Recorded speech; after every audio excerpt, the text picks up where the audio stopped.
女将军一回朝就要强娶其二公子当赘夫，然而没想到的是，二公子竟然是一个病娇美人。将军见她有几分姿色，便决定3日后迎娶她。而将军这么做，其实只是想逼顾家供出背后之人，并没有真的打算娶顾家二公子。然而不到3日，顾公子就身着喜服出现在了将军府。魏将军，小人顾明珠来吓你了。将军为了推掉这门婚事，就让他拿出儿时的婚书。可让将军意外的是，不仅儿时的婚书还在，就连聘顾公子都已经准备好了，堵得将军哑口无言。顾公子见将军很不情愿，就装作一副很委屈的样子。一旁的随从还为他家公子抱不平。更夸张的是，顾公子竟然当场咳血，引得百姓对将军指指点点。迫于无奈，将军只好勉为其难娶了她。本以为娶她也就做样子给别人看，却没想到顾公子竟然真的想跟将军圆房。算了，多余，我不保证会发生什么的。可顾公子并不怕将军的威胁，执意要与他圆房。将军情急之下，就一脑袋撞晕了顾公子。然而没想到的是，顾公子竟然没有晕。事情都办妥了吗？属下已将顾家人藏于何处。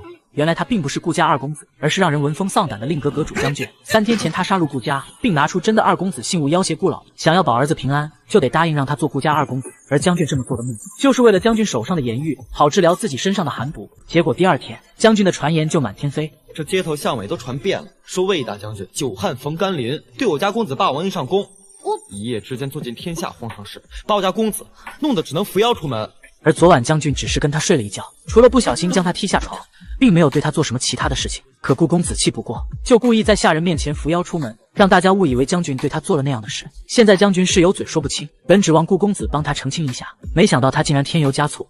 不怪将军，是明珠自己不中用。好啊，有种！将军被他气得扭头就走。然而将军并不甘心，于是便找了一群男宠逍遥快活，还故意说难听的话伤害他。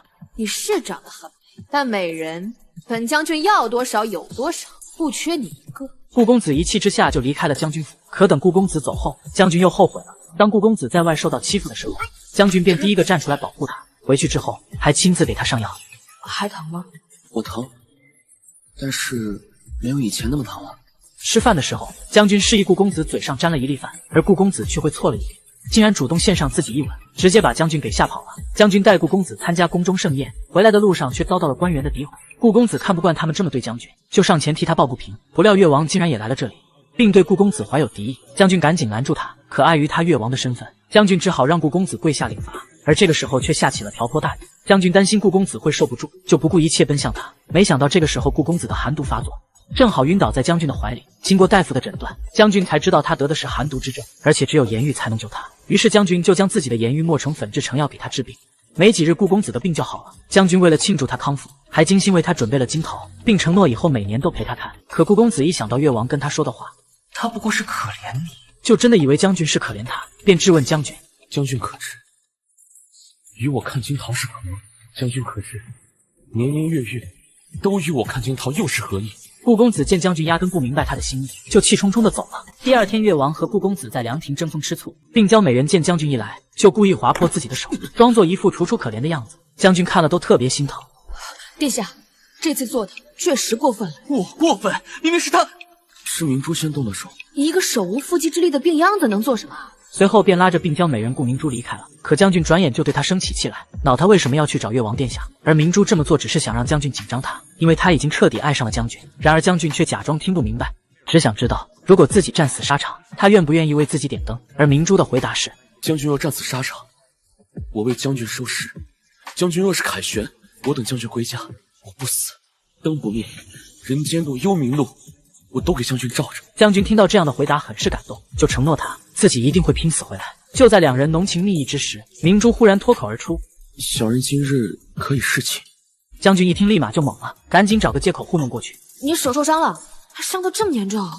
不行不行！哎，将军！隔天就收到敌国来犯的消息，明珠送走了将军之后，就调动了令阁的势力。他知道今晚会有人对将军不利，于是便赶在刺客动手之前，将他们一网打尽。将军很快就顺利地进入了枪无的地界，而明珠不放心将军，便乔装打扮跟随在他身后。此时突然有人来刺杀将军，越王发现后，就立马将他打倒在地上。谁派你来的？我家阁主要你3经死，怎能领你到5经？随后刺客便咬舌自尽了。他们立刻就想到了令阁，然而真正的令阁阁主就在一旁看着。他知道有人栽赃令阁，为了不让将军跟令阁有误会，便想了一个主意。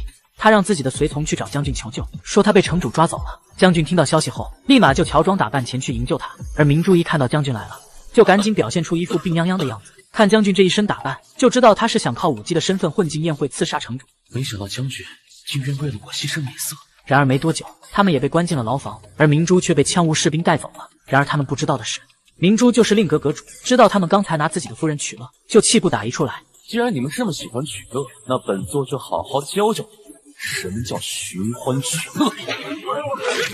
没一会功夫，整个庭院就尸横遍野，只剩城主还活着。可城主胆小，被明珠拿刀一下就吓晕了。明珠听到将军带人来了，就赶紧割伤自己，然后假装受伤晕倒在将军怀里，而现场却留下了令阁的令牌。明珠醒来后就告诉将军，是令阁的人救了他。将军这下就糊涂了，又杀又救，这令阁到底在搞什么名堂？为了庆祝这次大获全胜，将军就在军营大摆宴席。然而越王和明珠却一点也不安分，两人为了将军争风吃醋，在宴席上大打出手。越王割伤了明珠的脸，明珠也用石头打伤了越王的脸。就这还不够，酒后他们俩又开始杠起来。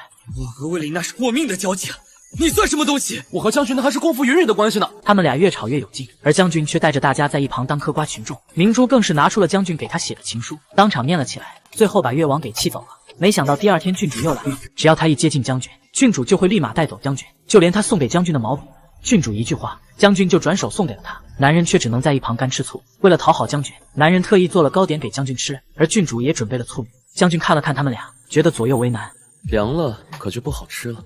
我今天已经吃饱了，你们先吃。你们坐下吃。迫于他们俩的压力，将军只好大口吃起来。而让男人吃惊的是，将军以为他喜欢郡主，还说要撮合他们俩，但是又嫌弃他会死得比郡主早，怕郡主守活寡。魏林，你就是块雕都雕不得的烂木头！男人被将军气得火冒三丈。这时男人忽然停住了脚步，以为是将军在拉他的衣服挽留自己，就想听听将军的解释。可他转头一看，将军竟然站得远远的，他这才发现是凳子勾住了他的衣服。可让他更气的是，将军根本就不懂他的心。一个萧半，一个萧四九，本族今天是捅了你们皇家的狐狸窝。这时男人的随从便给他出了一个主意，隔天他就设计把公主迷晕，然后送到西域去，只要离将军越远越好。可郡主是将军的心头肉，等他发现郡主不见时，急得到处找他。而男人早就做好了准备，他伪造了郡主的信件，谎称郡主已经离开这里返回了封地。将军竟然真的信了，这下没有了情敌，男人就可以放心的约将军一起过上阳节了。他穿着艳丽的衣裳在街上等着将军。明珠，没想到将军竟然为他穿上了女装，把明珠给彻底迷住了。更让明珠惊喜的是，将军还特意为他准备了礼物。打开一看，竟然是上次将军在羌吴买的簪子。当时明珠假扮商人偷偷保护将军，还以为将军买簪子是要送给越王，就故意给他挑了一个最丑的。没想到这根簪子竟然是送给自己的，明珠为此高兴得不得了。可就在此时，越王竟然带人包围了他们俩。这是何意？顾家满门今日全部惨死于京郊南坡，包括顾明珠。所以魏将军，不如问问你这冒牌夫君，他到底是顾家二少爷，还是令阁阁主江俊？得知真相后，女将军直接对他挥刀相向。顾明珠，江俊，看我们耍的团团转，很好玩是吗？是的。不管将军怎么解释，将军最终还是伤了他。将军不甘心就这么失去将军，便拿他最疼爱的郡主威胁他。你要是不想萧四九有事，那就只能留在我身边。你这个疯子！将军为了留住将军，特意为他亲手做饭。然而将军并不领情，还把他送给将军的簪子折断，这彻底伤透了将军的心。将军只好忍痛放将军离开自己。回去后，将军便每日买醉，直到将军的部下拿出他的婚书，看到结发为夫妻，恩爱两不疑，才想起将军为他所做的一切。原来自己从始至终都是爱的他这个人。于是第二天，将军就去求皇上彻查顾家惨死的真相，说凶手不是令阁阁主将军。可皇上不仅听不进去，还夺去了将军的官位，病杖则100棍。好在将军身子骨不错，再加上将军的悉心照料，将军很快就康复了。然而他醒来之后，看到的却是郡主。等到半夜的时候，将军趁他睡觉偷偷去看他，没想到却被他一把扑倒在床上。你当是谁啊？原来是我们不敢见人的灵若夫君啊！那个字念雷，你愿不愿意与我魏林相守一生，永不相负？经过这一晚，他们俩终于和好如初。而这个时候，二皇子为了争夺皇位发起了兵变，首先对付的便是将军。可这些对将军和将军来说，根本就是小菜一碟，没多久就解决了这些刺客。等二皇子带人杀入皇宫，将军就将他们团团围住了。原来这一切都是皇上设的局，将军也是皇上召回的，并且5年前二皇子与羌吴互通的密函，将军早就呈给了皇上。皇上顾念他俩的父子情分，给了他改过自新的机会。可二皇子依然执迷于皇位，又害死先太子。皇上最终还是命将军当场诛杀了二皇子。自此以后，将军退出朝堂，将军也把令阁阁主之位让给了手下七妻，并生下了一个可爱的女孩，一起幸福的生活着。